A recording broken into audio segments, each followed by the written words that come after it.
cascade de responsabilités qui part du président El Khelaifi, en passant par évidemment la direction sportive, donc Antero Henrique, puis Thomas Tuchel. Je pense qu'à chacun à son niveau a échoué à un moment ou à un autre, soit dans le management, soit dans la politique, la stratégie à adopter, pour en tous les cas mettre les joueurs dans les meilleures dispositions pour que ce qui s'était passé il y a 2 ans à Barcelone ne se reproduise pas. Malheureusement, ça s'est reproduit, c'est même peut-être encore pire.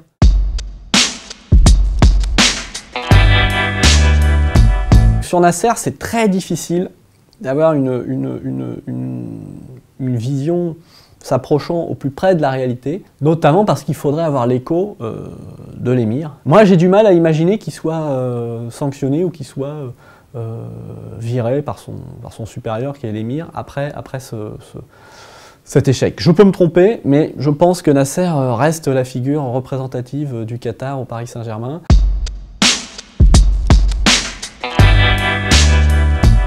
Alors ce qu'il faut savoir, c'est que les Qatariens en général ne prennent jamais, alors ça sera une nouveauté cette saison, mais je n'y crois pas, de décision à chaud. Si on s'en tient aux déclarations d'Al Khelaifi après le match mercredi soir, Tuchel, voilà, c'est l'avenir, il sera là la saison prochaine. En revanche, peut-être que lui, s'il voit que les choses n'évoluent pas comme il le souhaite, les propos de Nasser disant non mais Henrique, je suis très content de lui, il sera là la saison prochaine, ce sont des propos qui n'ont pas plu à Tuchel. Et Tuchel, peut-être qu'il peut profiter aussi de cet état de fait, du fait qu'un garçon comme Henrique semble parti pour prolonger, ou pour continuer, pas pour prolonger, pardon, pour continuer, lui il peut se dire ok, moi je travaille plus avec Henrique, je m'en vais s'il reste.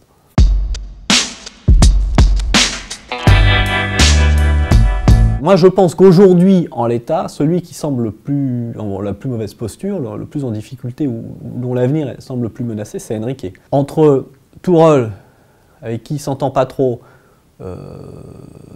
les échecs du mercato, la gestion Rabiot, même si elle est validée par Nasser. Rabiot, c'est quand même Henrique qui a décidé d'y aller plein pot dans le muret. Mais aujourd'hui, Rabiot, c'est un fiasco total pour le club, mais aussi pour Henrique. Hier soir, mercredi, face à Manchester, probablement qu'il aurait eu sa place sur le terrain et qu'il aurait peut-être aussi rendu des services. Donc tout ça, c'est un ensemble de choses qui font que Henrique semble menacé, très menacé, même si Nasser lui a témoigné sa confiance dans une interview, notamment aux Parisiens, il y a quelques jours.